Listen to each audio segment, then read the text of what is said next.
Hello students, a very good morning to all of you. आज हम जो कोशिका के नेक्स्ट कोशिकांग हैं उनके बारे में हम पढ़ेंगे।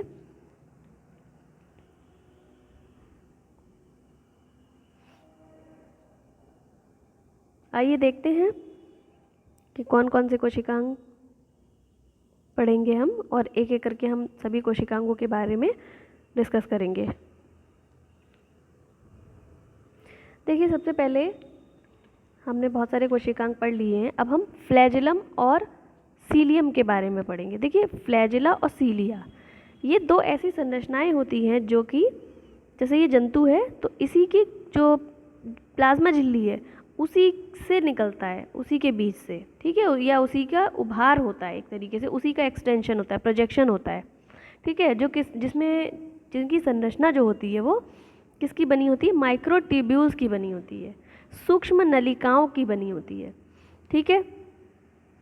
और ये जो संरचनाएं हैं ये यहाँ से एक बेसल ग्रेन्यूल निकलती होती है, उसी से ये निकल कर ऐसे आती हैं, ठीक है। और सीलिया जो है वो पूरी बॉडी पर इस तरीके से सरफेस पर पाए जाते हैं। ये पैरामीशियम है तो पैरामीशियम की पूरी बॉडी पर सीलियम पाए जाते हैं। और भी कुछ यूग्लिना वगैरह होते हैं, जंतु होते हैं, जिनमें या तो एक फ्लैजिलम होगा और सीलियम होंगे, पूरी बॉडी पर भी हो सकते हैं, है ना। तो इस तरीके से इनका अरेंजमेंट होता है, ठीक है। अब इनकी जो संरचना है आइए वो देखते हैं। जैसे एक संरचना ये है, इसे हम देखिए क्लियर करके देखते हैं। देखिए ये कुछ, अगर हम इसका देखें, संरचना देखें तो ये कुछ इस तरीके से होती है। इसमें क्या होता है, ये माइक्रोट्यूब्यूल्स का बने होता है। तो माइक्रोट्यूब्यूल्स जो होती हैं वो 9+2 के फॉर्म में अरेंज होती हैं। 9+2 का मतलब ये होता है, ये जो बाहर माइक्रोट्यूब्यूल्स हैं ये द्विक, इन्हें हम बोलते हैं द्विक सूक्ष्म नलिकाएं, मतलब डबलेट्स होती है। दो दो के फॉर्म में ये डबलेट्स लिखा है, ये डबल डबल प्रेजेंट होती हैं। तो ये टोटल 9 होती हैं। देखिए 1 2 3 4 5 6 7 8 9, ठीक है। ये दो दो जुड़ी हुई आपस में माइक्रोट्यूब्यूल्स होती हैं, जो कि जिनका ग्रुप, कितने ग्रुप होते हैं इसके? 9 ग्रुप होते हैं। और दो बीच में सेंट्रल माइक्रोट्यूब्यूल होती हैं। तो इसलिए इस अरेंजमेंट को हम बोलते हैं 9+2 का अरेंजमेंट, ठीक है। और ये जो पेरिफेरल माइक्रोट्यूब्यूल होती हैं, जो बाहर की मतलब माइक्रोट्यूब्यूल्स होती हैं, सूक्ष्म नलिकाएं होती हैं, वो रेडियल स्पाइक्स से जुड़ी होती हैं। लिखा है रेडियल स्पाइक्स, मतलब अरीय तीलियाँ, हिंदी में बोलते हैं अरीय तीलियाँ। इनसे देखिए सबसे जुड़ी हैं, ये देखिए ये है, ये रेडियल स्पाइक्स हैं, इन सबसे ये जुड़ी होती हैं। और ये जो पेरिफेरल माइक्रोट्यूब्यूल्स होती हैं ये आपस में भी देखिए इंटर डबलेट ब्रिज के द्वारा, ये देखिए ग्रीन कलर का जो स्ट्रक्चर दिख रहा है, इनके द्वारा ये आपस में सब अटैच्ड होती हैं, ठीक है, ये सब जुड़ी हैं। तो इस तरह का उसका जो है स्ट्रक्चर होता है सीलियम में फ्लैजिलम का। और इनका कार्य क्या होता है? मूवमेंट या लोकोमोशन का, मतलब गति या प्रचलन का। जैसे किसी जंतु में गति होती है तो किसके द्वारा होती है? इसी फ्लैजिलम या सीलिया के द्वारा। दूसरा कार्य इसका ये होता है कि ये जो सीलियम या फ्लैजिला होते हैं, जो ये क्या करते हैं, भोजन की सतह, मतलब जो भोजन होता है उसको मुख की ओर बढ़ाते हैं। ये देखिए, अभी दिखाती हूँ मैं आपको।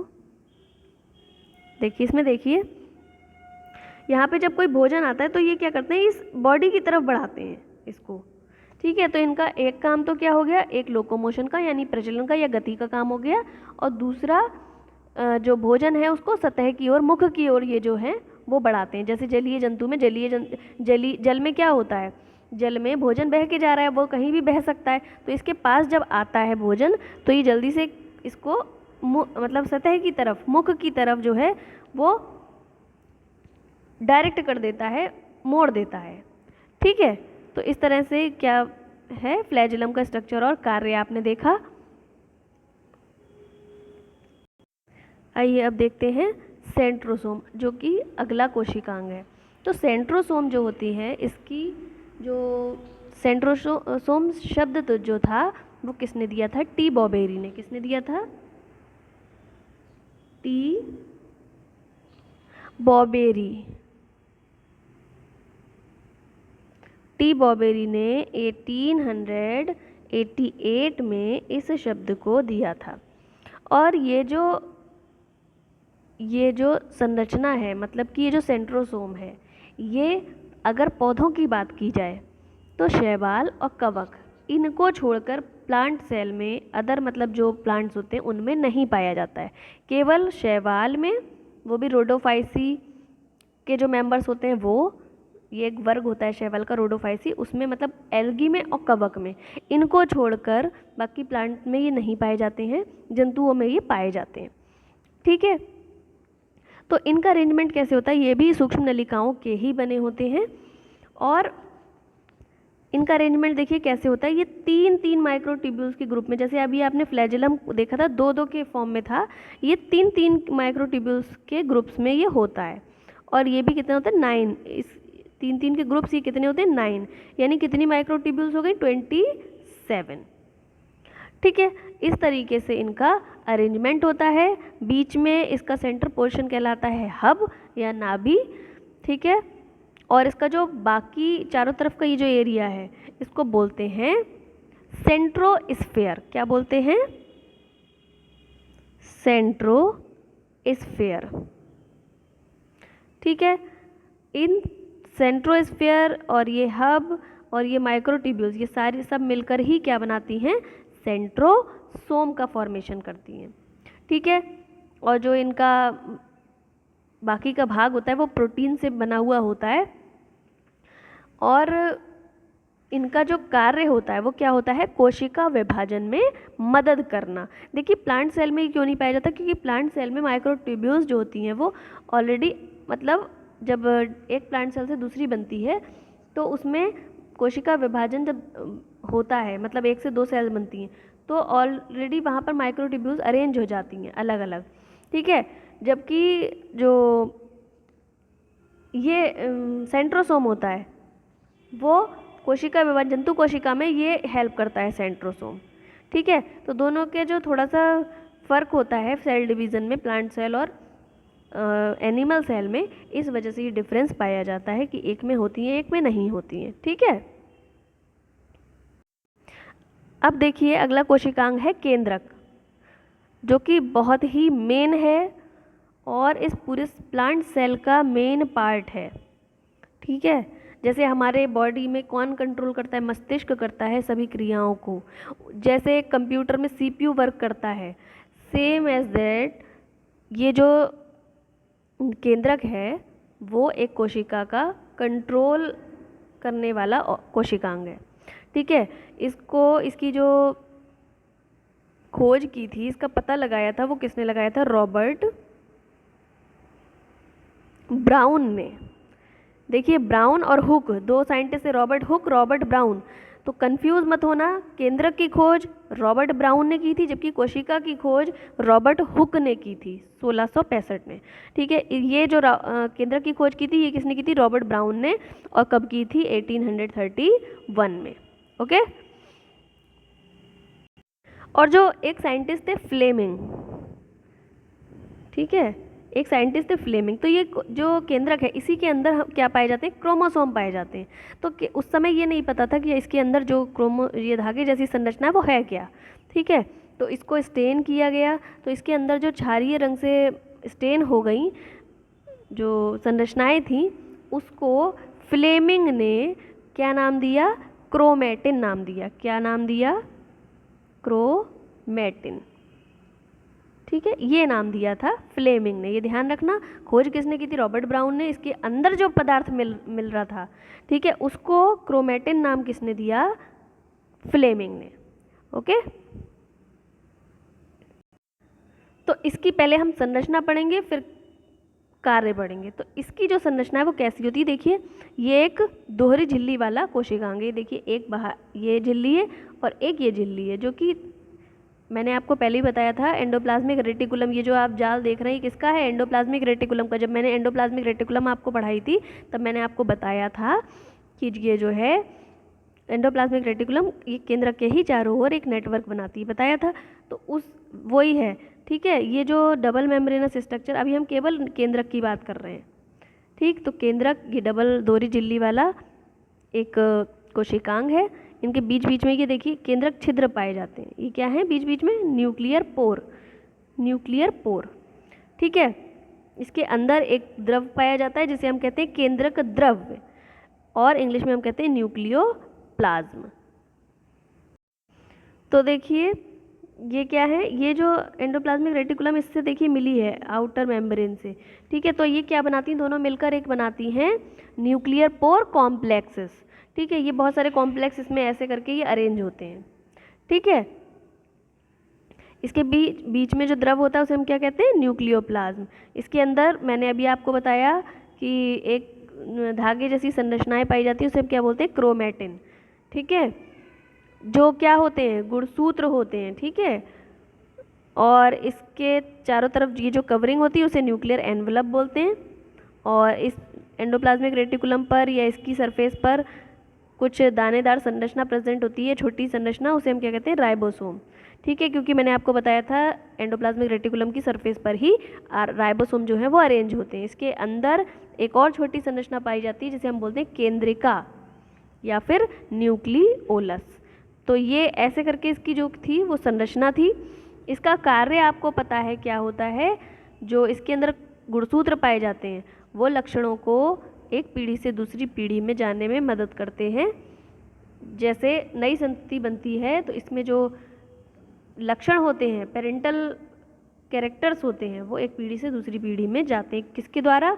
इन अंदर इसके जो क्रोमोसोम, ये जो आपको धागे जैसी संरचनाएं दिख रही हैं अंदर, इसके द्वारा जब कोशिका विभाजन होता है तो एक पीढ़ी ये बट जाते हैं, और जो संरचना मतलब कैरेक्टर्स होते हैं जो कि डीएनए पर होते हैं वो एक पीढ़ी से दूसरी पीढ़ी में लक्षणों को ले जाते हैं।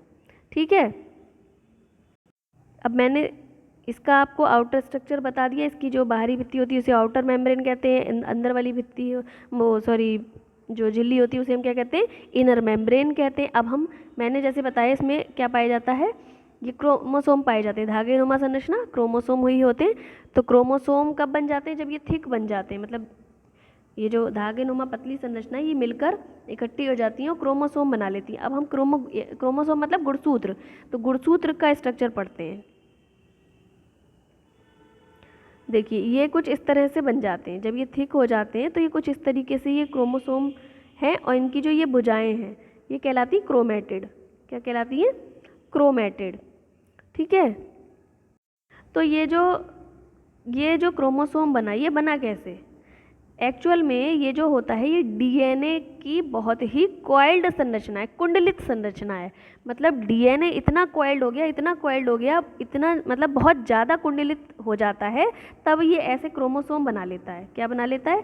इस तरीके की, देखिए दिख रहा है, ये डीएनए को अगर हम ओपन कर दें, इस संरचना को ओपन कर दें तो ये कुछ ऐसी दिखेगी ये।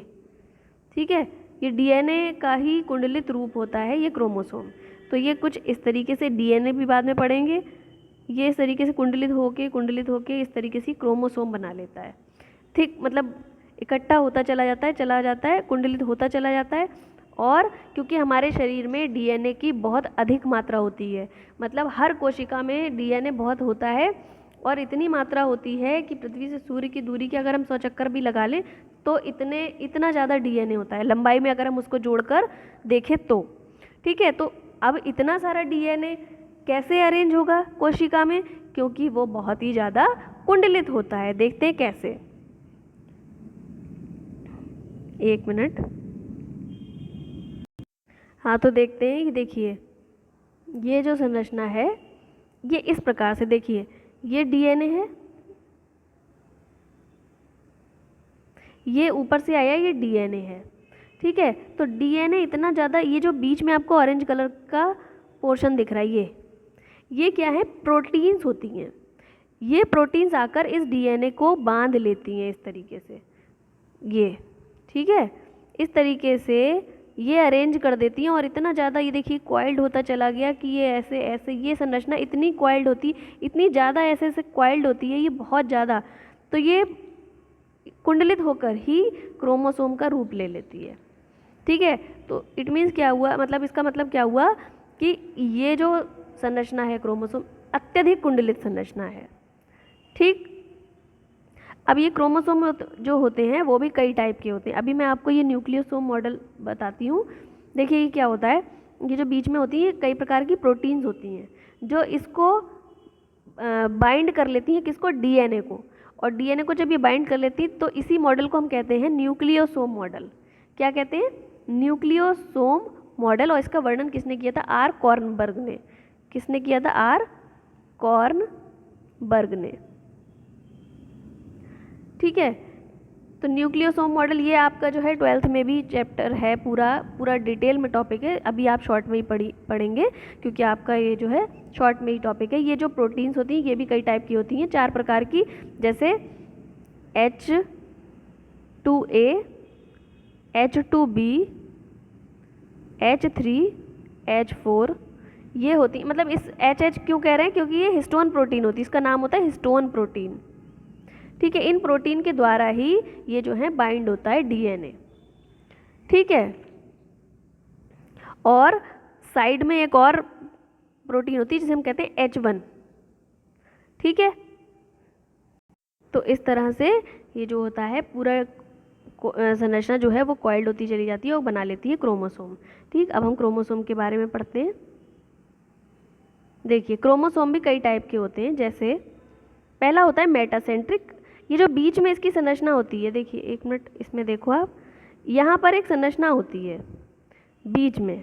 ठीक है, ये क्रोमेटिड्स हैं इसके, ये क्रोमेटिड्स हैं, और बीच में एक संरचना होती है उसे हम बोलते हैं सेंट्रोमियर। क्या बोलते हैं, सेंट्रोमियर।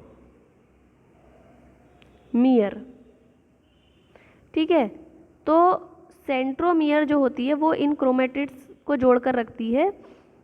तो इस सेंट्रोमियर के बेस पर ये कई टाइप के होते हैं, जैसे पहला होता है मेटासेंट्रिक, इसमें सेंट्रोमियर बीच में होता है। ठीक है, इसमें सेंट्रोमियर जो होता है वो कैसा होता है, बीच में होता है, इसीलिए हम इसे कहते हैं मेटा। मेटा का मतलब होता है मध्य, तो ये बीच में होता है। दूसरा होता है सब मेटासेंट्रिक। सब मेटासेंट्रिक का मतलब ये होता है कि ये मतलब कहते हैं उप मध्य केंद्र की, एकदम सेंटर में नहीं होता है, थोड़ा सा आगे पीछे होता है। जैसे ये एकदम देखिए जितना क्रोमेटिड इधर है उतना ही इधर है, ये बिल्कुल सेंटर में है, जबकि ये सेंटर से थोड़ा सा हटकर होता है, मतलब इस एक भुजा इसमें थोड़ी छोटी होगी और एक भुजा थोड़ी बड़ी होगी, तो इसे बोलते हैं सब मेटासेंट्रिक। अगला है एक्रोसेंट्रिक। इसमें एक्रोसेंट्रिक की स्पेलिंग गलत है। एक्रोसेंट्रिक का मतलब होता है एकदम जो सेंट्रोमियर होता है वो बहुत ही किनारे पर होता है, उसके बाहर जो क्रोमेटिड होता है बहुत छोटा सा होता है और एक क्रोमेटिड बहुत ज़्यादा बड़ा होता है।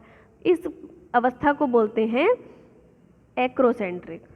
ठीक है, अगला है टीलोसेंट्रिक, मतलब इसमें दूसरा क्रोमेटिड होता ही नहीं है और जो ये होता है क्रोमोसोम वो नीचे होता है इस तरीके से, और जो सेंट्रोमियर होता है वो बिल्कुल पॉइंट पर होता है, एंड पर होता है। ठीक है, तो इसको बोलते हैं टीलोसेंट्रिक। टीलो का मतलब होता है एकदम अंत केंद्री, अंत में जो हो। ठीक है, और एक होता है एसेंट्रिक जिसमें कि सेंट्रोमियर ही नहीं होता है। क्या होता है, जिसमें सेंट्रोमियर ही नहीं होता। और एक होता है डाइसेंट्रिक जिसमें 2 सेंट्रोमियर होते हैं। तो इतने टाइप के ये क्रोमोसोम सेंट्रोमियर के बेस पर होते हैं। अब देखिए ये तो हो गए क्रोमोसोम के टाइप सेंट्रोमियर के बेस पर। ठीक है, सेंट्रोमियर की लोकेशन के बेस पर।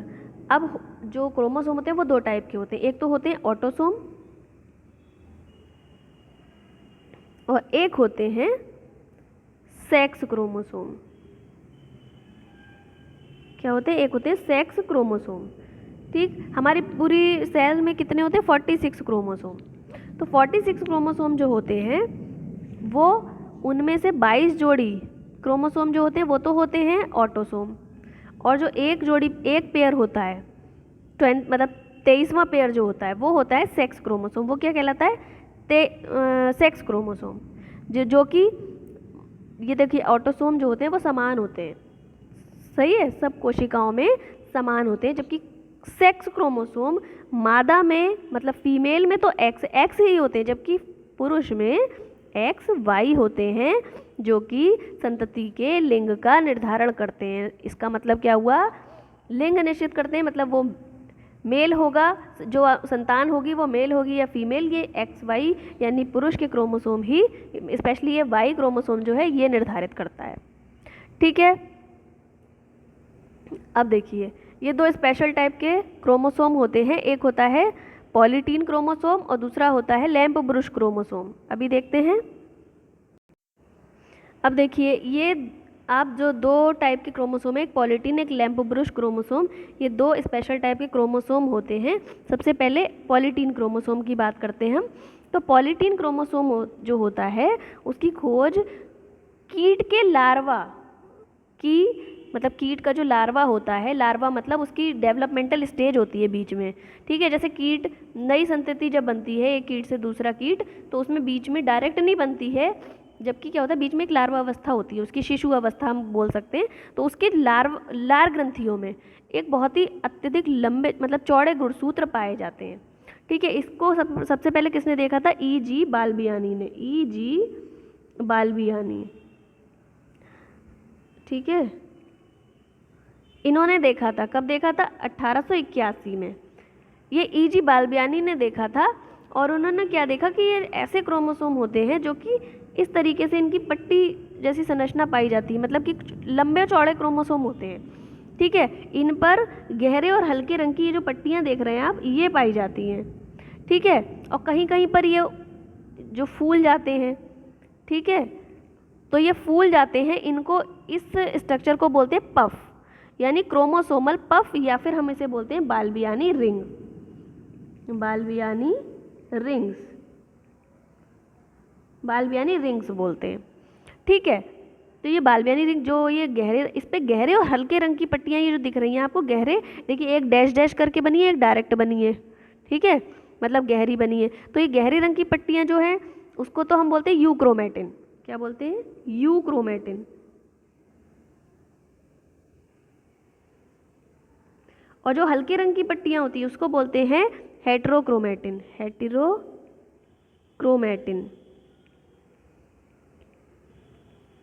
ठीक है, तो गहरे रंग की जो पट्टियाँ और हल्के मतलब गहरे और हल्के रंग की ये दो टाइप की पट्टियाँ पाई जाती हैं इन क्रोमोसोम के ऊपर, और इनकी खोज की थी किसने? बाल्बियानी ने। इसीलिए जो ये पफ बन जाते हैं इसको बोलते हैं बाल्बियानी रिंग, इन्हीं के साइंटिस्ट के नाम पे इसे बाल्बियानी रिंग्स बोलते हैं या क्रोमोसोमल पफ बोलते हैं। ठीक है, इन स्थानों पर क्या बनते हैं? mRNA। mRNA क्यों बनता है? DNA से mRNA बनता है। क्यों बनता है? क्योंकि जब प्रोटीन का फॉर्मेशन होता है तो DNA से जो mRNA बनता है वही सूचना को लेकर जाता है आगे। ठीक है, कि कौन सी प्रोटीन कोड होगी ये बताता है mRNA। तो ये जो ये स्थान होते हैं बाल्बियानी रिंग्स, यहीं पर इनका फॉर्मेशन होता है, किसका? mRNA का। ठीक है, तो ये जो थे ये कौन से क्रोमोसोम थे? पॉलीटीन क्रोमोसोम, और इसे हम सलाइवरी ग्लैंड क्रोमोसोम भी बोलते हैं। और ये किस में देखे गए थे? ड्रोसोफिला कीट के लार्वा की लार ग्रंथियों में। Okay, clear. अब देखिए दूसरे, एक और है दूसरे टाइप का क्रोमोसोम जिसे हम बोलते हैं जाइंट क्रोमोसोम। ठीक है, या फिर हम इसे लैम्प ब्रुश क्रोमोसोम भी बोलते हैं। ये किस में देखे गए थे? कशेरुकी जो जंतु, वर्टिब्रेट, जिनमें रीढ़ की हड्डी वगैरह पाई जाती है, उन जंतुओं के, मतलब कशेरुक दंड जिसमें पाई जाती है, कॉर्डेटस संघ में जो आती है, तो उनके ऊसाइट में ऊसाइट क्या है? एक जनन संरचना है। ठीक है, मतलब जो संतति बनने में हेल्प करे वो जनन संरचना कहलाती है ऊसाइट। ये किस में पाए जाते हैं? ऊसाइट में। इनको देखा गया था। और किसने देखा था? सबसे पहले फ्लेमिंग ने। वो जो पॉलीटीन क्रोमोसोम थे वो किसने देखे थे? E.G. बाल्बियानी ने। जबकि लैम्प ब्रुश क्रोमोसोम किसने देखे थे? फ्लेमिंग ने देखे थे। और कब देखे थे? 1882 में। ठीक है, तो इनको जाइंट क्रोमोसोम क्यों बोलते हैं? क्योंकि ये नॉर्मल क्रोमोसोम से बहुत बड़े होते हैं। जाइंट मतलब महागुणसूत्र। ठीक है, मतलब कि ये जो होते हैं बहुत ही ज़्यादा, इनका नॉर्मल क्रोमोसोम से ये बड़े होते हैं। ठीक, तो ये जो दूसरे टाइप के लैम्प ब्रुश क्रोमोसोम होते हैं, इनमें क्या होता है? एक ये इनकी संरचना कुछ इस प्रकार से होती है, देखिए ये ऊपर आपको दिख रही। तो इसमें अगर हम एक छोटी सी संरचना की बात करें तो कुछ इस तरह की होती है। इसमें क्या होता है? बीच बीच में क्या होती है? DNA एक्सेस होती है, और इसके चारों तरफ ये इस तरीके से लूप्स बन जाते हैं। ये जो तो इसकी संरचना जब ये लूप बन जाते हैं तो कैसी दिखती है, जैसे कोई ब्रश हो, साफ करने वाला कोई ब्रश होता है ना, तो उसके समान दिखती है। इसे हम बोलते हैं लैंप ब्रश। जैसे लैंप ब्रश का मतलब क्या हुआ, साफ़ करने वाला, लैंप को साफ़ करने वाला कोई ब्रश होता था जिसे हम साफ़ करते थे पहले, तो उस तरीके की एक संरचना बन जाती है इन लूप्स के बेसिस पे। ये लूप्स, इनके बीच में क्या होता है, जो आरएनए और मैट्रिक, आरएनए भी क्या चीज़ होती है, एक जेनेटिक मटेरियल भी होता है, साथ में आरएनए और भी टाइप के होते हैं जो कि अलग अलग फंक्शन करते हैं, मतलब अलग अलग कार्य होता है आरएनए का। एक डीएनए होता है, एक आरएनए होता है, deoxy ribonucleic acid, ribonucleic acid. तो इस तरीके से आरएनए प्रोटीन के इनके बीच बीच में होते हैं, लूप बन जाते हैं, बीच में डीएनए की सेंट्रल एक्सेस होती है। ठीक है, देखिए ये है क्रोमेटिन लूप, मतलब डीएनए जो क्रोमोसोम है, तो क्रोमोसोम के इसके डीएनए के बने, तो डीएनए का ही ये पोर्शन होता है। बीच बीच में इसमें क्या होते हैं, मैट्रिक्स, आरएनए प्रोटीन की बनी मैट्रिक्स होती है, और बीच में होता है सेंट्रोमियर। ये देखिए सेंट्रोमियर। तो ये कुछ बीच थोड़ी संरचना सही होती है इसकी, ऐसे करके फिर एकदम से लूप बन जाता है, फिर थोड़ी सही हुई फिर लूप बन गया, फिर थोड़ी सही हुई फिर लूप बन गया, इस तरीके से इसकी संरचना होती है। तो ये जब संरचना बन जाती है तो हम इसे जब देखते हैं तो ऐसा लगता है जैसे कोई ब्रश हो। ठीक है, इसीलिए इसको नाम दिया गया है लैंप ब्रश क्रोमोसोम। ठीक, ये नॉर्मल क्रोमोसोम से बड़े होते हैं, महागुणसूत्र कहलाते हैं, और इसकी खोज किसने की थी, फ्लेमिंग ने। तो गुणसूत्रों के बारे में आज हमने पढ़ लिया, और यहाँ तक पढ़ने के बाद अब हम आगे जो पढ़ेंगे वो हम पढ़ेंगे जीन और इसके कैरियोटाइप वगैरह के बारे में, जो कि हम नेक्स्ट वीडियो में पढ़ेंगे। कुछ इसके जो कोशिकांग हैं वो रह गए, इस वीडियो में हम इतना ही पढ़ेंगे। Thank you so much. Next video में नेक्स्ट टॉपिक के साथ मिलते हैं।